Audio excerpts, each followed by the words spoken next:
very good evening and a warm welcome to Personal Finance. I'm Gugulethu Cele. Today I'm joined by Discovery CFP, Claire van Wyk, and we're going to look at appropriate budgeting tools and methods, especially for South African consumers, because as we know, the cost of living is increasing quite substantially of late. Claire, such a pleasure to have you with us today. Good evening. I'm hoping that you're going to be able to assist not only myself, but a lot of the viewers who struggle with that all-important B word when it comes to financial planning, and that's budgeting. And we know that we have quite a variety of budgeting tools from several financial services institutions, your Excel spreadsheet, but are we using them appropriately? Very good question. Are we using them at all is more likely. True. So I think one of the biggest things, especially now in our current economic climate, is to find a budget tool that you can use and make good use of it. But if you don't understand how to use it, find someone that can explain exactly what it can do for you. Which obviously raises the importance of having an individual like yourself who's a certified financial planner to be able to provide us with guidelines. But when it does come to sitting down with a budget, as we know these days, the cost of DSTV is going up, fuel, there might be slight relief, but the pressure could continue, and food prices have also risen quite substantially. What are the typical items that you look at when it comes to reducing expenditures on one's budget? The first thing we look at, Gugu, is to consider what is a need versus what is a want. Yes. The biggest problem is, what do I prioritize? How do I start looking at cutting corners or cutting costs or reducing? Subscriptions to programs on TV, you need to decide for yourself, is it a necessity or is it a luxury? Well, if you want to watch Google giving you some advice with Claire, then maybe it is a necessity. Maybe it is a necessity. But those are the hard questions that you need to ask yourself. Are there areas that I can start trimming out the fat in my budget, if you want to put it that way? Are there places I could be better using my money? One of the things I encourage all my clients to think about when they sit down to do a budget is, are they determining to be profitable? Are they only trying to make ends meet, or are they actually going to run it like their own mini business to show a profit at the end of the month, at the end of the year? And it's all about how they think about their budget. How do they relate to their own personal finances? Do they fear it? Do they shy away from it? Yep. Or can they see it as something exciting and say, well, we know there's a lot of things going on, but we can do something different. Let's sit down, let's rethink this, and it's serious, but let's make it work. Prioritize, let's be creative, and show a profit at the end of each month. Exactly. And by showing a profit, you're basically referring to the fact that you need to have a surplus at the end of the month, not begging from Peter to pay Paul and Absolutely. Reaching the break-even point where you have sufficient income to pay for your expenses. That's right. Exactly. But if we do explore that point further, when it does come to appropriate budgeting methods and tools, again, I take it goes back to the individual's needs and what their life cycle is at that particular moment, because it could be easy for someone to save 15% of their income for retirement, but for someone else, maybe that's a bit too steep. Absolutely. That's where the creativity has to come into it. I think in this day and age, there are so many ways we can add value into our budgets. It's not just, this is my income, this is what I need to do with it. How do you spend it? Are you putting it into products or companies where it is appropriate?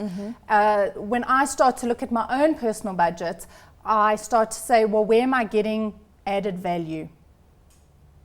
And added value being? Added value, rewards, loyalties, cashbacks, because those build into a creative budget. If I can have a look at where I choose to spend money on food, where I choose to spend money on toiletries and accessories, I go where I know I'm going to have embedded value, cashback and rewards returned to me, because I have got products that I've built it into, and I will choose to shop there. I will actually leave one store and go to another because I know I'm going to get 20 or 25% cashback on what I'm doing. So when we start to build these budgets, we've got very often fixed salaries with increases to our salaries which are not inflationary related, which means we have to think of other ways of boosting our own income. For example, when we start to look at what is a necessity, are products that are essential to have, car insurance. Do you have the best value? Are you with a company that's prepared to share their value back with you? I'm glad you mentioned that, because again, we have started the new tax year and we have also entered into a new year. Is this a good time perhaps to be reviewing your insurance policy cover? Because when people are under pressure, they tend to do away with some of these grudge purchases. I think it's the right time to start evaluating where you are financially and to look at products and say, is this one giving me everything it can? Is there more to it? The Discovery Insure that I use incentivizes me to drive better. So I will get fuel rewards, but it's not only that. By driving better, I use less fuel. So there's a double-edged benefit to me there. And that is what I tend to do when I build budgets with my clients. We sit down and we become creative. Well, how do we make your salary go further for you? Precisely. But what about debt? It's one of those unfortunate things that all consumers do pick up at some point in their life, whether it's the good debt or bad debt. But for those who have short-term debt and the rising interest rate cycle, we saw the 50 basis point increase at the beginning of the year. How best do we tackle this monster by making sure that we're also able to save and be profitable, like you mentioned, every month and by the end of the year? One of the biggest problems I find with my clients is they don't know how much debt they actually have. Sure. I often recommend doing your once-off annual ITC check. Where do I stand on ITC? Sometimes you actually find debt you don't know you have. Wow.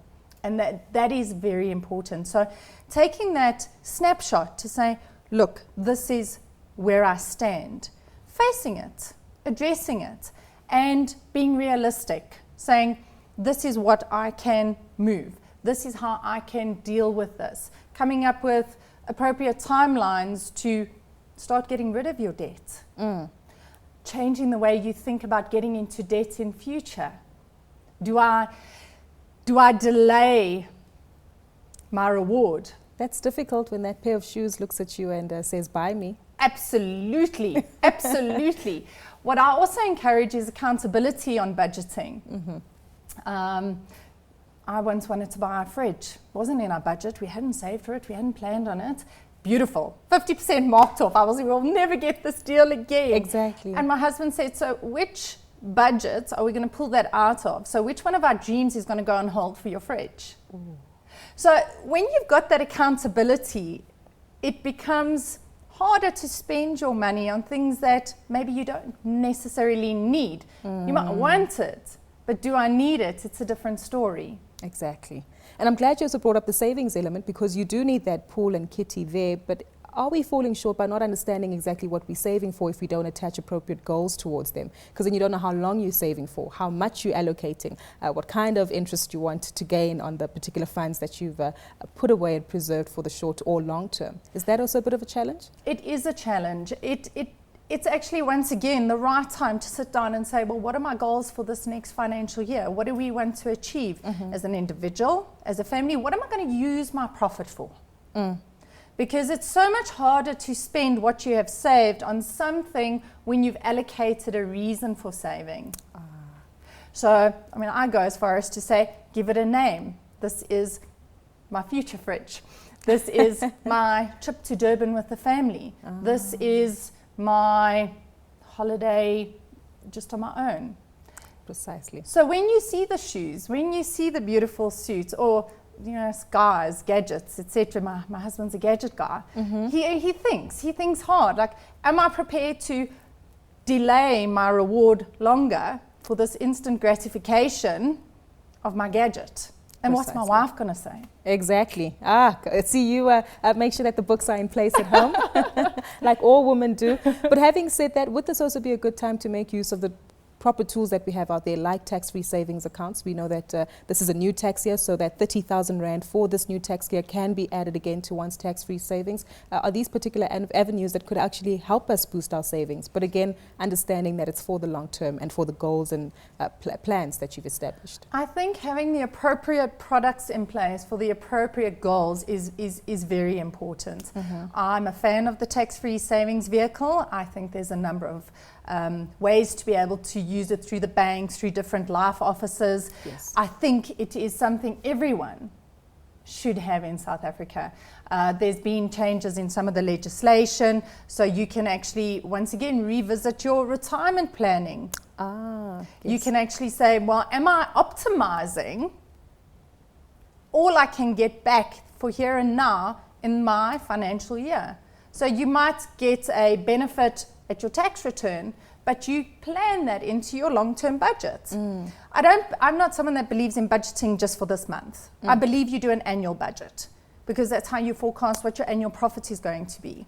Exactly. So you sit down and you say, well, if all goes according to plan, this is what my profit is going to be. What you do with that profit and where you put it each month can be various places. You can use your tax-free vehicle. You can use a retirement product. You can actually also use a 7-day, 30-day notice account at your bank. It all depends on what you want to do with that money, but it's your profit. Use it wisely. Exactly.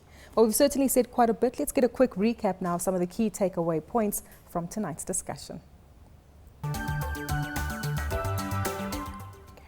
Well, Claire, perhaps if we can get a quick overview of how consumers can basically battle the rising cost environment by making sure they budget adequately, ensure they take care of their debt, and that all-important word with regard to savings. I believe you should have a budget. And if you don't, now's the time to start with a budget. But don't just do a budget, use it. Go back, revisit it, do a reconciliation to see, is it realistic? Am I achieving what I really want to out of my budget? Is it working for me? With reference to savings, yes, build it into your budget, make it intrinsic. Don't just allow it to be what is left over each month. Exactly. Make it a part of what your plan is. Avoid debt.